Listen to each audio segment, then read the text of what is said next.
Can you hear me? Are you there? Yeah, I'm here. I'm back.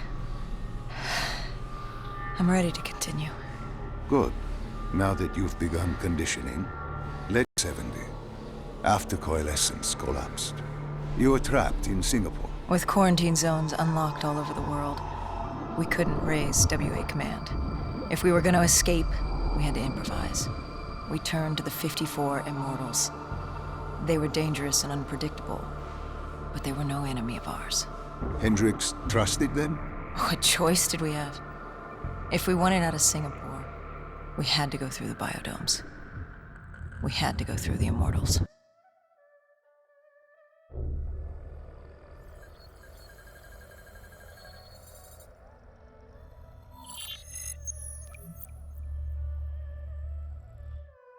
Getting in was easy. Getting out would be another matter entirely. At the time, the biodomes were the safest place to be. With the outbreak of 2060, the Immortals seized the marina and dug in. The biodomes were impenetrable.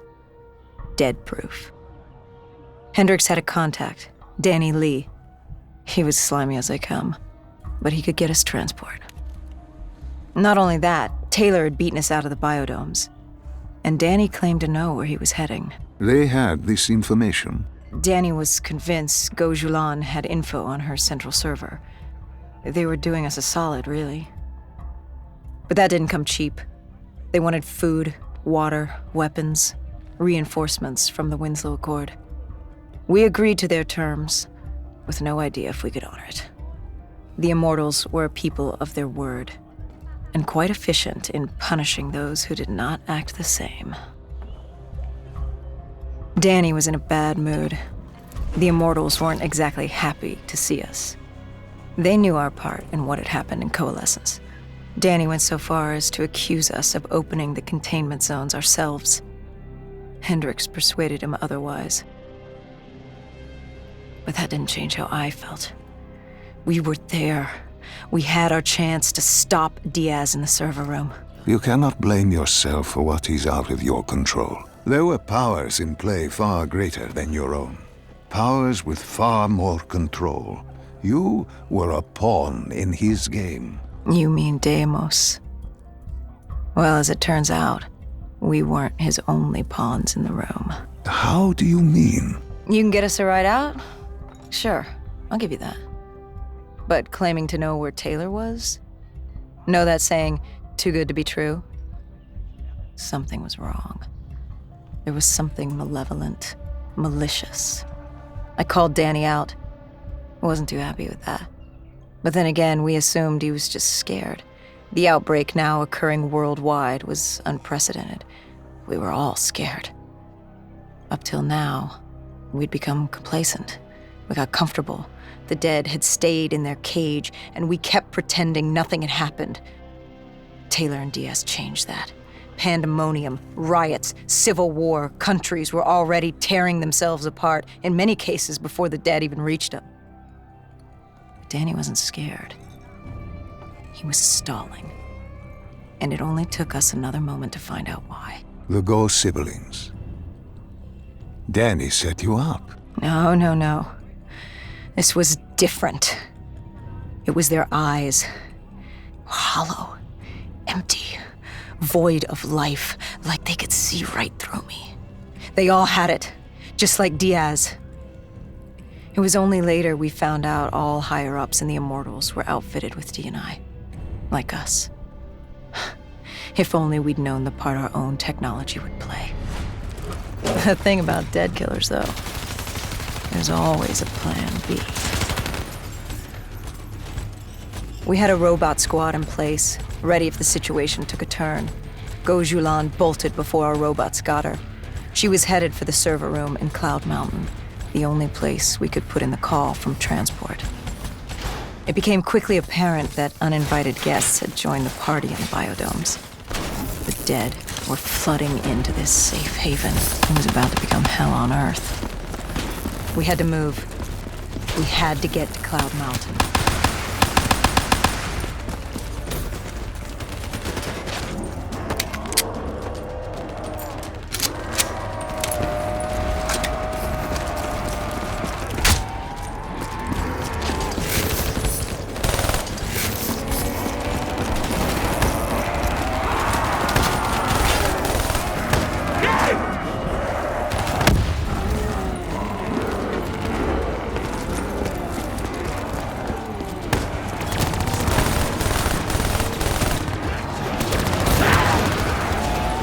don't know how the undead got in.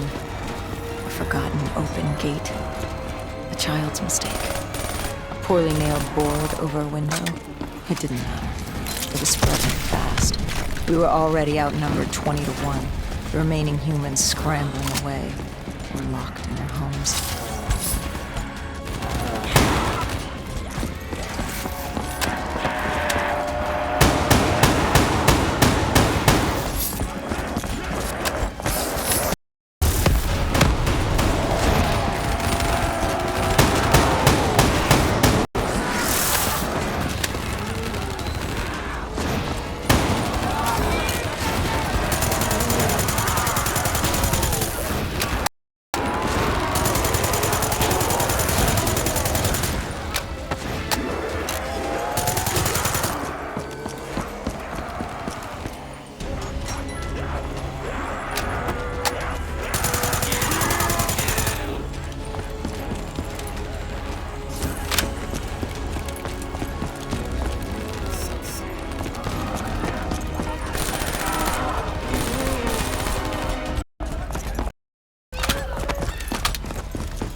Heard that familiar screech.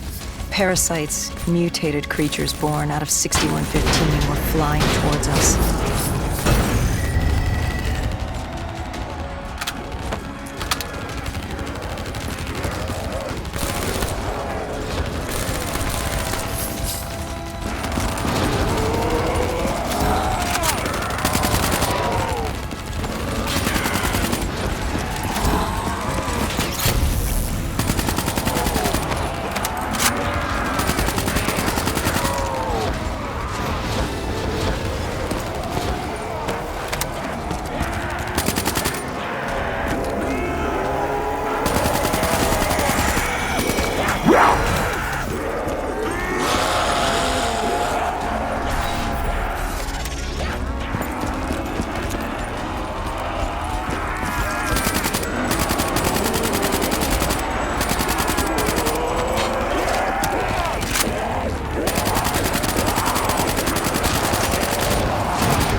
With the shipping yard cleared, Cloud Mountain was just ahead, the server room at the top. We had a long climb ahead of us.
What happened in the server room? By the time we got there, Gojulan encrypted her hardware, locking us out of the central server. Hendricks stepped in, but we were a few seconds too late. Damage was done. Why did she lock you out? It didn't make any sense. Sure, we weren't on the best of terms, but this wasn't her. Something else made her do it. Something was controlling her. The encryption used a biometric hand scan. Hendricks tried to unlock it. But the Go siblings were smart. They'd set up an access system requiring both of their hands for authorization. And her brother was shredded with bullets back in the bar. We could hear the horde coming, and we only had one sibling. But she did have two hands. You chose to cut off her hand. Why? I hoped the biometrics were interchangeable, allowing the siblings to use either reader. If we were calling transport and getting out alive, it had to work. Lucky for us, it did. Hendricks interfaced with the system. He was able to raise WA command. We needed a ride out ASAP. They had a VTOL a few minutes out. Rendezvous was set for the top of the dome. But Hendricks wanted to know what Gojulan had on Taylor. Anything, even the smallest detail, would be helpful in picking up his trail. Now would take some time. And time was something we didn't have. Hendricks searched the archives. I dealt with the incoming horde.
Hendricks had pulled all the data he could. I hoped it was enough. Our pickup was in position. It's time to get the hell out of here.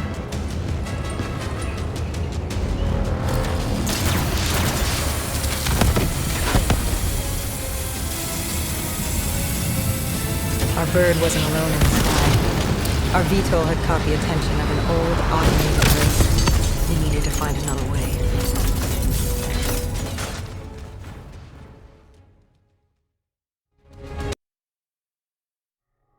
This wraith tailing you, like the malfunctioning robots you found in different quarantine zones?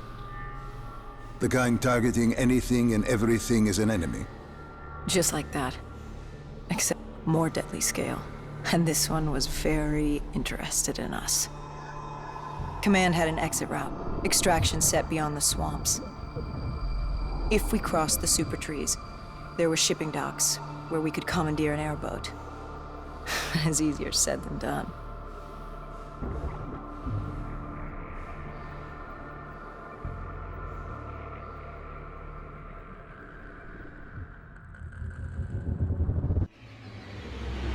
Between the flesh eaters and that wraith eyeing us, the super trees would be no walk in the park. We had to haul ass and stay out of sight.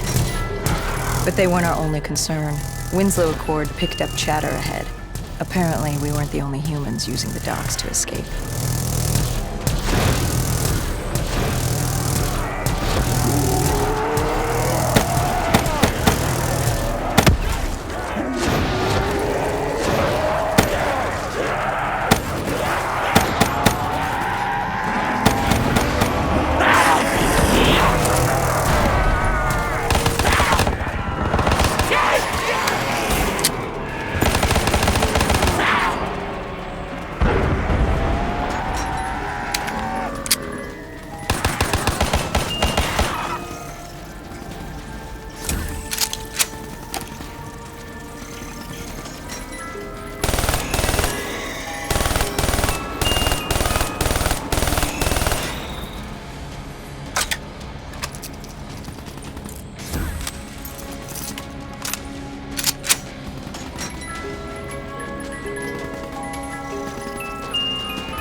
Super tree collapsing. The only safe route was up. Chatter confirmed the 54 immortals were scrambling to get out of through the swamps.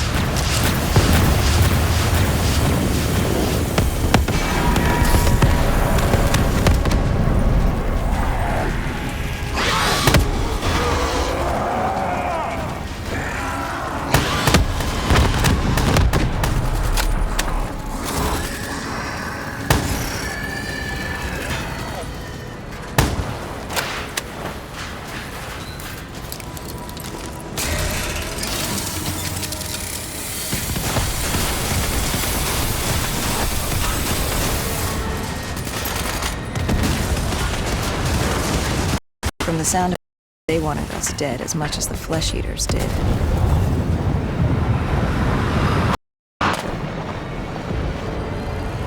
Looked like we were jumping from one bad situation into another.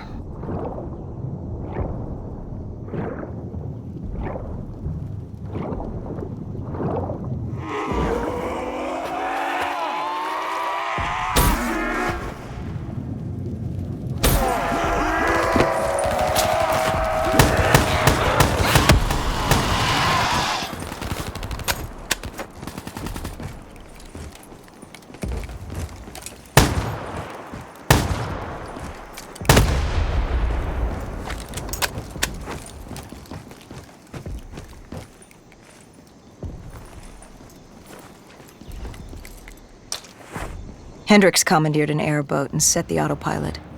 We had undead on our ass, and more 54I ahead.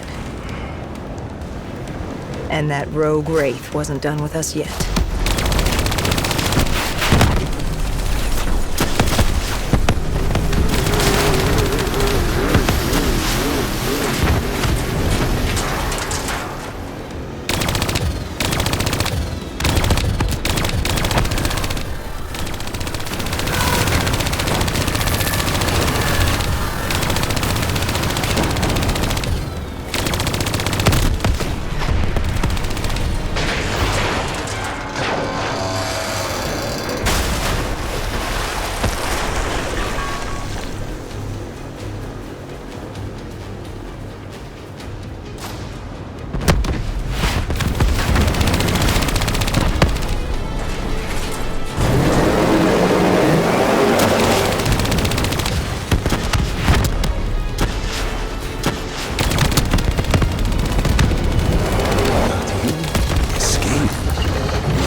Was just ahead. We were getting out of sync. What about Taylor? What did Hendricks learn from the server? Nothing. It had been wiped. Taylor was in the wind. And the virus, 6115, wouldn't stop this time. The Winslow Accord and CDP had been thrown into chaos. We'd lost Hong Kong, Berlin, and Cairo. And it was just getting started. What would come next? How the world would change? There was no way to be ready for that.